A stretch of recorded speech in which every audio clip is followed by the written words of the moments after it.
ಏನು ಸ್ಪೆಷಲ್ಲು? ಇವತ್ತು ಸ್ಪೆಷಲ್ಲು ಹಂದಿ ಪೆಪ್ಪರ್ ಡ್ರೈ.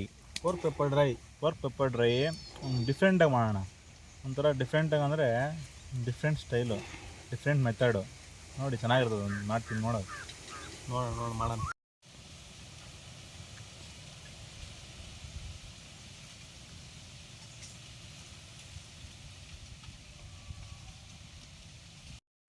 ಮಟನ್ ಹಾಕ್ಕೊತ ಇದ್ದೀವಿ, ಅದೇ ಮಟನ್ನು.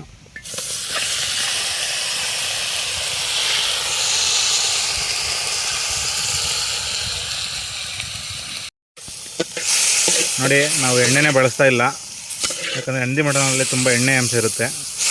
ನೋಡ್ಕೊಳ್ಳಿ ಹೆಂಗೆ ಎಷ್ಟು ನೀರು ಬರುತ್ತೆ ಅಂತ ಇದರಲ್ಲಿ. ನೋಡಿ, ಒಂಚೂರು ಎಣ್ಣೆನೇ ಹಾಕಿಲ್ಲ, ನೀರು ಬಂದಿದೆ.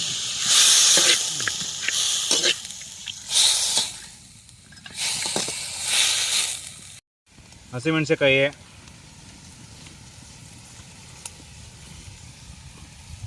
ಕಲ್ಲುಪ್ಪು,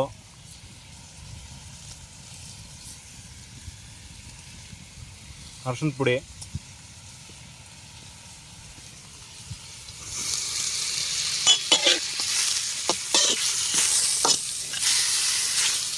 ಹಸಿಮೆಣಸಿನಕಾಯಿ, ಕಲ್ಲುಪ್ಪು, ಅರಶಿನ ಪುಡಿ ಹಾಕೋದ್ರಿಂದ ಒಳ್ಳೆ ಟೇಸ್ಟ್ ಬರುತ್ತೆ. ಯಾವುದೇ ಮಾಂಸಕ್ಕಾಗಲಿ ಅರಶಿನ ಪುಡಿ ಹಾಕಬೇಕು, ಅದರಲ್ಲಿರುವಂಥ ಟಾಕ್ಸಿಕ್ ಎಲ್ಲ ಹೊರಟೋಗುತ್ತೆ. ನೋಡಿ, ನಾವು ಯಾವ ಥರ ನೀರು ಹಾಕಿಲ್ಲ, ಎಣ್ಣೆನೂ ಹಾಕಿಲ್ಲ, ಯಾವ ಥರ ನೀರು ಬಿಟ್ಟಿದೆ ಅಂತ. ಹಂದಿ ಮಾಂಸದಲ್ಲಿ ಸ್ವಲ್ಪ ಕೊಲೆಸ್ಟ್ರಾಲ್ ಜಾಸ್ತಿ ಇರುತ್ತೆ, ಅದಕ್ಕೆ ಅದಾಗ ನೀರು ಬಿಟ್ಕೊಳುತ್ತೆ. ಬೇಕು ಅಂದರೆ ಸ್ವಲ್ಪ ಹಾಕ್ಕೊಳ್ಳಿ. ಯಾವ ಥರ ನೀರು ಬಿಟ್ಟಿದೆ.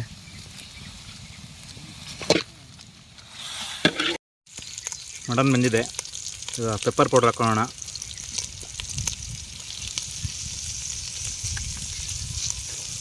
ಧನಿಯಾ ಪುಡಿ ಹಾಕೊಳ್ಳೋಣ.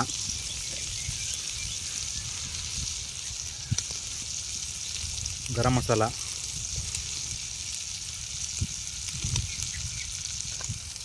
ಖಾರದ ಪುಡಿ,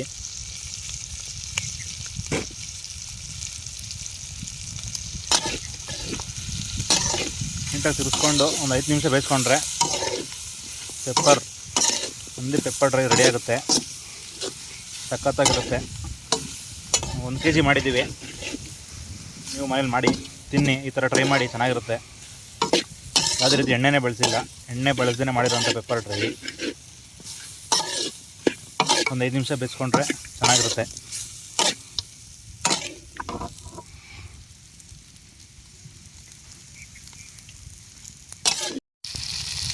ನೋಡಿ, ಹಂದಿ ಪೆಪ್ಪರ್ ಡ್ರೈ ಚೆನ್ನಾಗಿ ಬಂದಿದೆ. ಕಲರ್ ನೋಡಿ ಯಾವ ಥರ ಇದೆ. ಹಿಂಗೆ ಕಲರ್ ಹಿಂಗೆ ಬರಬೇಕು ಹಂದಿ ಪೆಪ್ಪರ್ ಡ್ರೈ ಅಂದರೆ. ಸಖತ್ತಾಗಿ ಬಂದಿದೆ. ತಿನ್ಬಿಟ್ಟು ಟೇಸ್ಟ್ ಹೆಂಗಿದೆ ಅಂತ ಹೇಳ್ತೀವಿ, ಬನ್ನಿ.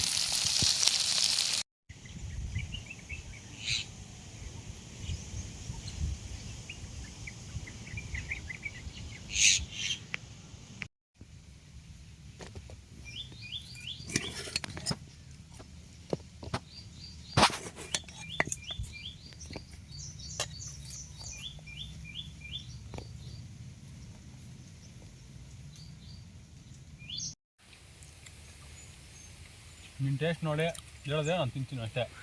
ಹಂದಿ ಪೆಪ್ಪರ್ ಡ್ರೈ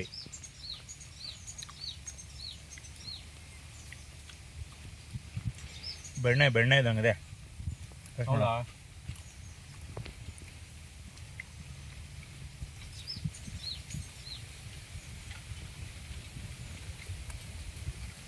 ಸಖತ್ತಾಗಿದೆ. ಅಣ್ಣ ಮಾಡಿದ್ದಾರೆ. ಹೂವು ರಸ್ಕ್ ಇದ್ದಂಗಿದೆ. ಹಂಗ ರಸ್ಕು ಈರುಳ್ಳಿ ಒಂದೊಂದು ತಿನ್ಕೊಂಡು ಪೀಸ್ ಒಂದೊಂದು ಬಾಯಿ ಎಕ್ಕೊಂತ ಇದ್ರೆ ಆ ಟೇಸ್ಟೇ ಬೇರೆ. ಸೂಪರು.